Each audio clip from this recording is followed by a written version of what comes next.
एक और राजकीय आवास आवंटन की प्रतीक्षा सूची लंबी है, तो वहीं आपको ये जानकर हैरानी होगी कि अभी भी 148 ऐसे सरकारी आवास हैं जो कि खाली है और जो किसी भी सरकारी कर्मचारी को आवंटित नहीं है।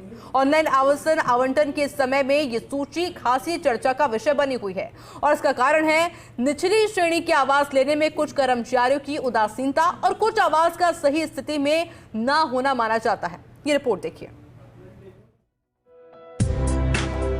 सामान्य प्रशासन विभाग ने ऑनलाइन आवास आवंटन प्रक्रिया अपनाई, जिसके बावजूद आम सरकारी कर्मचारी के लिए सरकारी आवास का इंतजार खासा लंबा होता है।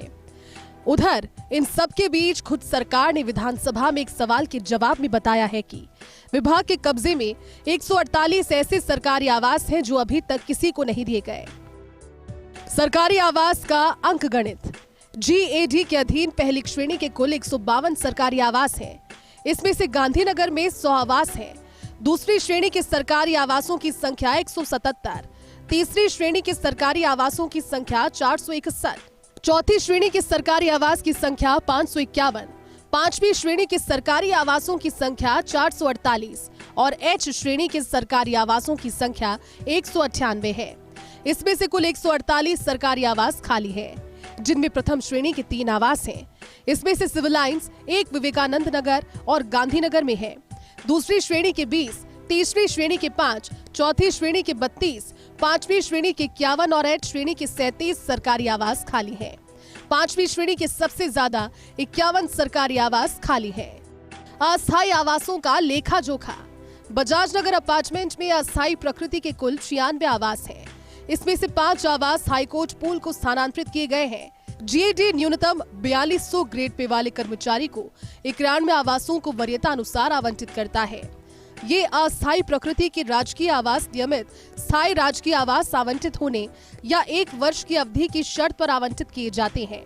इसी तरह ट्रांजिट हॉस्टल गांधीनगर में अस्थायी प्रकृति के 24 आवास हैं। इसमें से G 3/4 को प्रबंधक कार्यालय के रूप में उपयोग में लिया जा रहा है। शेष 23 आवास न्यूनतम ग्रेड पे 5400 के अधिकारियों को नियम अनुसार वरीयता अनुसार आवंटन किए जाते हैं। करणपुर विधायक रुपिंदर सिंह कुन्नर ने GAD के अधीन खाली सरकारी आवासों की सूची लेकर सवाल पूछा था। इसमें अस्थायी आवास का भी ब्यौरा मांगा गया। उधर विभाग ने अपने ब्यौरे में बताया कि अलग अलग तरह के सरकारी आवास कर्मचारियों अधिकारियों की पात्रता और वरीयता अनुसार आवंटित किए जाते हैं।